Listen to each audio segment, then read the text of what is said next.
Essas crises políticas, Covid, CPI da Covid, convocação de depoentes, prisão, entre aspas, de depoentes, notas de militares, elas são perfeitas para encobrir o que está acontecendo realmente no país. Como é, por exemplo, esse escândalo da privatização dos Correios. Agora será uma privatização de uma vez só, ou seja, 100% da empresa. Uma empresa de 358 anos, que há 358 anos vem servindo como uma das maiores empresas, mais eficazes e que até dá lucro, como comprovou o próprio balanço da empresa no ano passado, entre 1,5 e 2 bilhões de reais. Quer dizer, não tem mais nem aquele velho argumento de que empresa pública não funciona, a empresa pública só serve para dar emprego, quando não é verdade. E aí, quando vender a empresa, a ECT, milhares de municípios no Brasil inteiro ficarão sem atendimento dos Correios. E por quê? Porque a empresa privada que vai assumir os Correios não tem interesse em levar seus serviços lá porque não tem retorno comercial.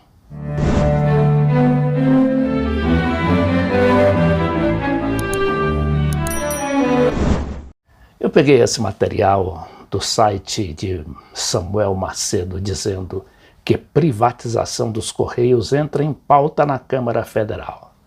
Está em pauta na Câmara dos Deputados um projeto de lei que pretende privatizar os Correios do Brasil. A empresa conta com 358 anos de existência no país e é a única estatal presente na maioria dos estados atendendo a população. O presidente da Câmara, Arthur Lira, afirmou nesta quarta-feira, 7, que os deputados devem discutir o projeto a partir da segunda quinzena de julho. A primeira quinzena de agosto, a intenção do governo é publicar o edital dos Correios ainda em dezembro de 2021.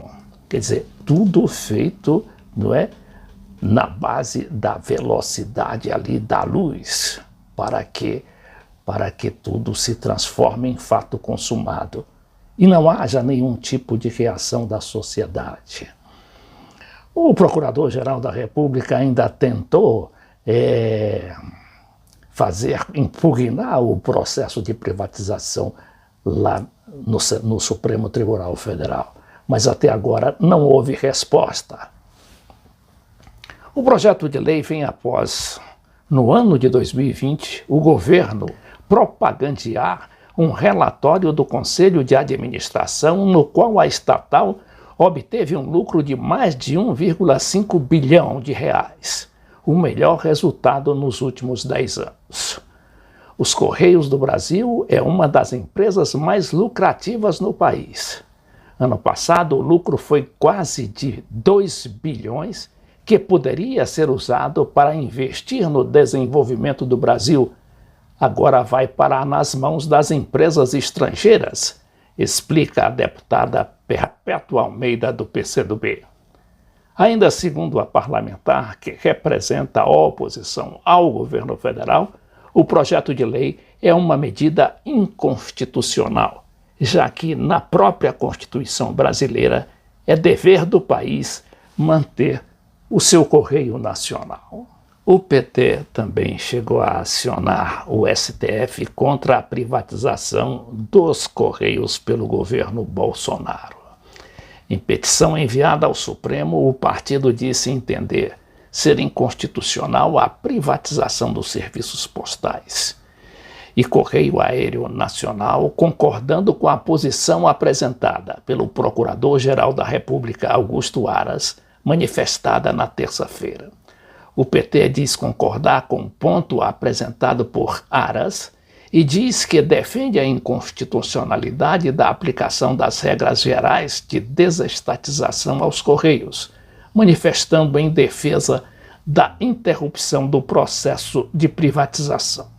A ação contra a privatização dos Correios está sob responsabilidade da ministra Carmen Lúcia e foi ajuizada pela Associação dos Profissionais dos Correios, ADECAP.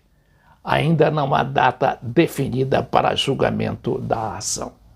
Já o site da ADECAP faz questão de dizer que a verdade, segundo eles, os brasileiros já contam com serviços postais modernos, rápidos e baratos.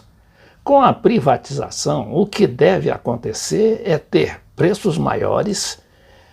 Foi assim em Portugal, que é bem menor que o Brasil, e nos demais países onde se privatizou o correio. O que diz o Ministério da Economia? Universalização do serviço postal para que mesmo os cidadãos das localidades mais distantes sejam atendidos.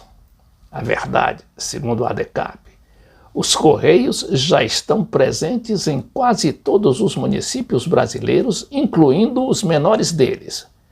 O que deve acontecer com uma privatização é o fechamento de agências em regiões mais remotas, devido ao baixo faturamento dessas unidades diante das despesas que produzem. Em Portugal, após a privatização, diversas agências foram fechadas, fazendo a população ter que se deslocar mais para encontrar atendimento. No Brasil será bem pior, pois temos agências que produzem apenas uma pequena fração do que custam, sem contar o elevadíssimo custo logístico de atender a regiões como a Amazônia. Terceiro, o que diz o Ministério da Economia? Investimento necessário na empresa de 2 bilhões por ano.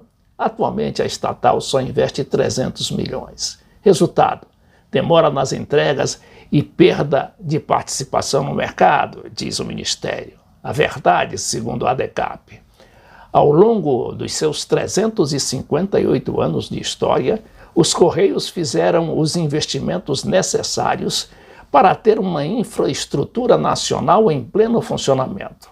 Agora é só mantê-la e modernizá-la. E os Correios, que lucraram mais de 1,5 bilhão de reais em 2020 e que têm baixíssimo endividamento, podem tranquilamente realizar os investimentos necessários.